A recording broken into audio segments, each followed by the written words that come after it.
Hi friends, నేనైతే ఈరోజు కూరాడైతే ఇగో ఇలా చేసుకున్నాను. ఇక చూడండి, ఇక్కడ అన్నీ అలంకరించి మంచిగా అందంగా అలంకరించుకొని ఈరోజైతే ఇలా పూజ చేసుకున్నాను. అయితే ఒకటేంటంటే కూరాడలో మీరు ఏమి పెట్టచ్చు అని అనుకోవచ్చు. ఇగో వీళ్ళైతే రెండు జాకెట్ ముక్కలు లోపలైతే ఈ కూరాడు కుండలో అయితే కొంచెం ఈ చెంబుతో కొన్ని నీళ్ళు తీసుకొని ఆ నీళ్ళు అందులో పోసుకొని కొన్ని బియ్యం గింజలు అయితే మనం ఒక గుప్పెడు బియ్యం అయితే అందులో వేసుకోవాలి. కూరాడులో ఇట్లయితే బొట్లు అయితే పెట్టుకోవాలి, కంకణం కట్టుకోవాలి, పూలు పెట్టుకోవాలి. ఇక 2 జాకెట్ ముక్కలు అయితే పెట్టుకోవాలి.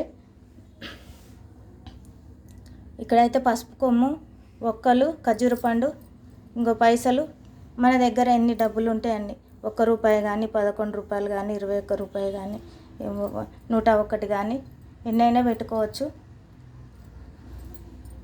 ఇగో ఒక పండు, ఏదైనా సరే ఒక పండు ఇట్లా అమ్మవారికి సమర్పించవచ్చు మనము.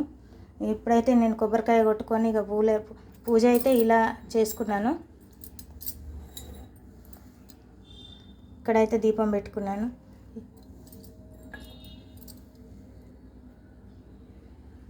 ఇది ఫ్రెండ్స్ నా పూజ. కూరాడు పూజ అయితే ఇలా చేసుకున్నాను. చాలా బాగా అనిపిస్తుంది. కూరాడు అంటే లక్ష్మీదేవితో సమానము. మనకు ఆడపిల్ల ఇంటికి ఎంతో ముఖ్యము కదా, కూరాడు కూడా అంతే ముఖ్యము. మీకేమన్నా తెలిస్తే నాకు కామెంట్ పెట్టండి ఫ్రెండ్స్.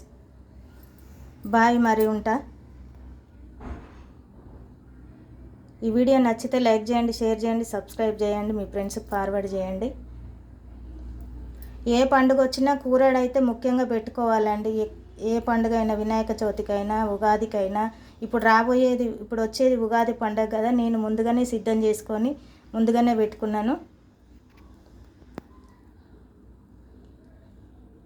ఆ రోజు వీలైతే ఆ రోజు కూడా పెడతాను నేను.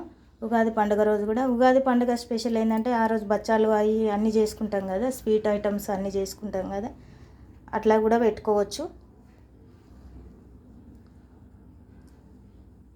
బాయ్ ఫ్రెండ్స్, ఉంటా మరి.